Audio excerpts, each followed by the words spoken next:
Good morning সকলকে। আজ November মাসের 19 তারিখ। ইতিমধ্যেই লেবু গাছে ফুল আসা শুরু হয়েছে। আমার টবের একটি গাছে ফুল চলে এসছে, কুড়ি চলে এসছে। এই সময়ে লেবু গাছে আমাদের বিশেষ কিছু সতর্কতা অবলম্বন করবার দরকার।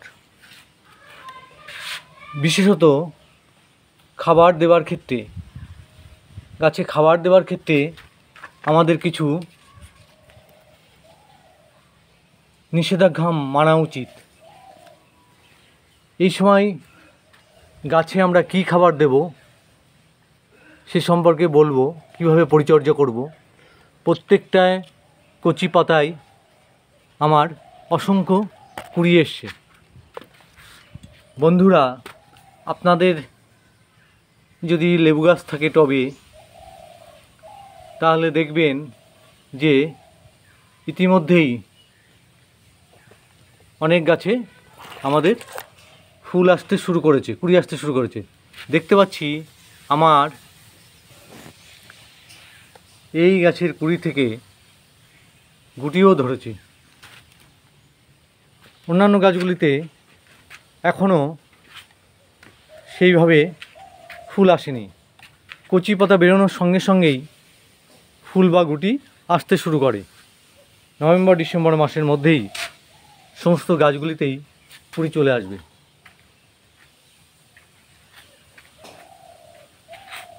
যারা আমার ভিডিও দেখবেন, ভিডিওটি ভালো লাগলে তাদের কাছে অনুরোধ থাকবে ভিডিওটি লাইক করবার জন্য।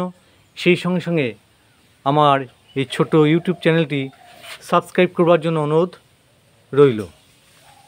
তো দেখতেই পাচ্ছেন বন্ধুরা, আমার এই লেবু গাছগুলি। এই সময় আমাদের যে জিনিসটি সর্বপ্রথম খেয়াল রাখতে হবে সেটি হলো টবের মাটি। টবের মাটি একদম খুব শুকিয়ে যেন না যায়, এবং আরেকটা জিনিস লক্ষ্য করতে হবে যে স্যাঁতসেঁতে যেন না থাকে। এটা আমাদের প্রথমেই এই জিনিসটি লক্ষ্য রাখতে হবে। কারণ অতিরিক্ত জল দিলে গাছে কচির পাতার সংখ্যা বেশি হবে এবং কুড়ি এলেও সমস্ত কুড়িগুলি ঝরে যাবে। আবার যদি জল কম হয় সেক্ষেত্রে কুড়ি এলেও সমস্ত কুড়িগুলি ঝরে যাবে। সেই জন্য আমরা টবের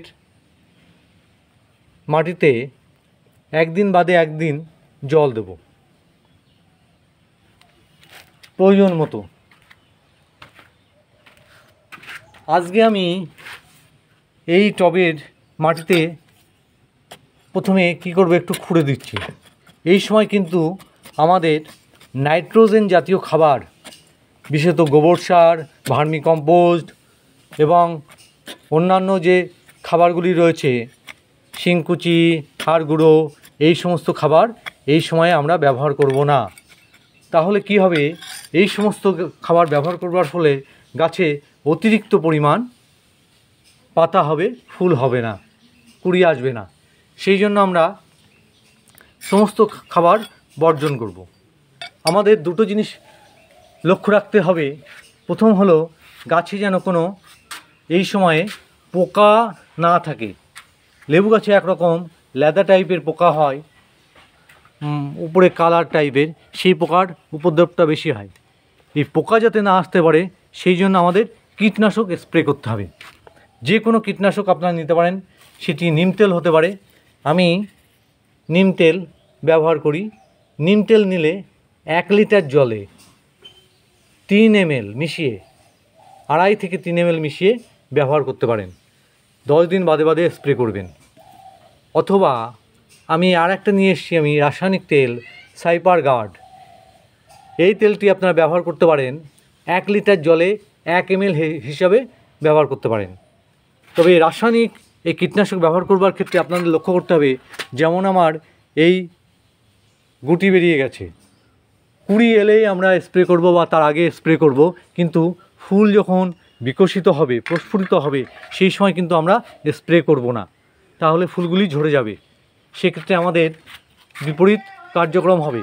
সেই জন্য আমরা কুড়ি আসার আগে গাছে যাতে কোনো পোকা না থাকে সেই জন্য ভালোভাবে স্প্রে করব। গাছে এবং টবের মাটিতে সমস্ত জায়গায় আমরা স্প্রে করে দেবো। আরেকটি জিনিস স্প্রে করব, সেটি হলো ছত্রাকনাশক। যে কোনো ছত্রাকনাশক বাজার থেকে এনে আমরা সেটা ব্যবহার করব এই 10 দিন বাদে বাদে। লিটারে 1 লিটার জলে আমরা সাধারণত 2 ml হিসাবে 2 থেকে 2.5 গ্রাম হিসাবে ব্যবহার করব এই সময়টায়। বিভিন্ন ছত্রাকনাশক রয়েছে, আমি সাধারণত সাপ ব্যবহার করি, সাপটা ব্যবহার করতে পারেন। 1 লিটার জলে 2 গ্রাম হিসাবে 2 গ্রাম থেকে 2.5 গ্রাম নিয়ে আপনারা এটা দেবেন কুড়ি আসার আগে এবং কুড়ি আসার পরে। এই দুটো জিনিস দেব। আর একটি জিনিস এই সময় আমরা ব্যবহার করব গাছের গোড়ায়, যাদের গাছে, যে সমস্ত গাছে এখনও ফুল আসেনি, কুড়ি আসেনি, সেই সমস্ত গাছে যাতে ফুল আসে সেই জন্য আমি একটি নেব পটাশ, সালফেট অফ পটাশ সার। এই সালফেট অফ পটাশ আপনারা টবের জন্য সাধারণত 2 থেকে 3 গ্রাম হিসাবে, 10 ইঞ্চির টবে 2 গ্রাম থেকে 3 গ্রাম হিসাবে ব্যবহার করবেন। সালফেট অফ পটাশ বা মিউরিক অফ পটাশও ব্যবহার করতে পারেন। এই পটাশ যদি আপনারা ব্যবহার করবার ক্ষেত্রে একটু সতর্কতা অবলম্বন করতে হবে। সেক্ষেত্রে হচ্ছে যে একদম টবের একদম ধার বরাবর অন্তত 3 থেকে 4 সেন্টিমিটার দূর থেকে আমি এই পটাশ সার ব্যবহার করব সামান্য পরিমাণে। অথবা আপনারা 1 লিটার জলে 3 গ্রাম থেকে 4 গ্রাম হিসাবে ভালো করে গুলে আধ ঘন্টা ভিজিয়ে রেখে সেই জলটা গাছের গোড়ায় দিতে পারেন। যে সমস্ত গাছে ফুল আসেনি বা ফুল এসছে সেক্ষেত্রেও অতিরিক্ত দিলে কিন্তু সমস্ত ফুল ঝরে যাবে। এটা কিন্তু মাথায় রাখতে হবে। এই পটাশের পরিমাণ বেশি হলে সমস্ত ফুলের কুঁড়িগুলি ঝরে যাবে, এটা বিশেষভাবে খেয়াল রাখতে হবে। টবের মাটিগুলি হালকা করে খুঁড়ে দেবেন, খুঁড়ে দিয়ে তার পাশ দিয়ে দেবেন। এটি কিন্তু আমরা 15 দিন বাদে একবার ব্যবহার করব। ফুল আসা আগ পর্যন্ত 2 বার ব্যবহার করব। সমস্ত গাছে কুঁড়ি আসবেই। এই পটাশ সার গাছের কুঁড়ি আনতে সাহায্য করে, ফুল ফল ফোটাতে সাহায্য করে, সেই সঙ্গে সঙ্গে তাদের বৃদ্ধি এবং সেটা যাতে সুন্দর হয়, ঝরে না যায়, সেই সমস্ত কাজগুলি এই পটাশ সার করে। সেই জন্য এটি একটি উত্তম খাবার হচ্ছে গাছের ফুল ফল আসার ঠিক আগের মুহূর্তে। আমি দিয়ে দিচ্ছি। এই সময় কিন্তু বারংবার বলছি কোনো শিংকুচি, হাড় গুঁড়ো কিছু ব্যবহার করব না। যা করেছি আমরা অক্টোবর মাসে খাবার দিয়ে দিয়েছি। আর একটি জিনিস ব্যবহার করব, সেটি হলো আমাদের যে তরল অনুখাদ্য। আমি গ্রিন গ্রো নিয়ে এসেছি। এই গ্রিন গ্রো এটা 1 লিটার জলে 2 ml নিয়ে স্প্রে করে দেবেন সপ্তাহে। যে কোনো, আমি যেটা এনেছি সেটাই আনতে হবে তা নয়, বাজারে বিভিন্ন কোম্পানির রয়েছে এই অনুখাদ্য, তরল অনুখাদ্য সার। সেটি আপনারা দোকানদারকে শুনে নেবেন। এটাই যেমন আমাকে বলেছে 1 লিটার জলে 2 ml নিয়ে 10 দিন বাদে বাদে গাছে স্প্রে করতে, অথবা এটা আমরা গাছের গোড়ায় দিতে পারি। 1 লিটার জলে 2 ml মিশিয়ে গাছের গোড়ায় দিয়ে দেবো। কিন্তু মনে রাখতে হবে, ফুল ফুটে গেলে, প্রস্ফুটিত হলে, গুটি ধরার আগে কিন্তু আমরা এটা স্প্রে করব না। এটা আমরা গাছে যদি স্প্রে করি তাহলে মাটিতে দেবো না, আর মাটিতে দিলে গাছে স্প্রে করব না। অতিরিক্ত সারের পরিমাণ হয়ে গেলে গাছের কিন্তু বৃদ্ধি অত্যধিক হবে, ফুল ফল হবে না। এই গাছটাই আমি দেখতে পাচ্ছি যে পোকার আক্রমণ হয়েছে। সেই জন্য বন্ধুরা, যাদের বাড়িতে টবে লেবু গাছ রয়েছে, শুধুমাত্র এইটুকু পরিচর্যা করুন।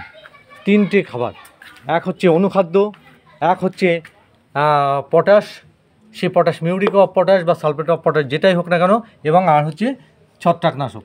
এই হচ্ছে এখন ফুল আসার আগে পরিচর্যা। তো বন্ধুরা, সকলে ভালো থাকবেন, সুস্থ থাকবেন। দেখা হবে আমার পরবর্তী নতুন ভিডিওতে। ধন্যবাদ বন্ধুরা।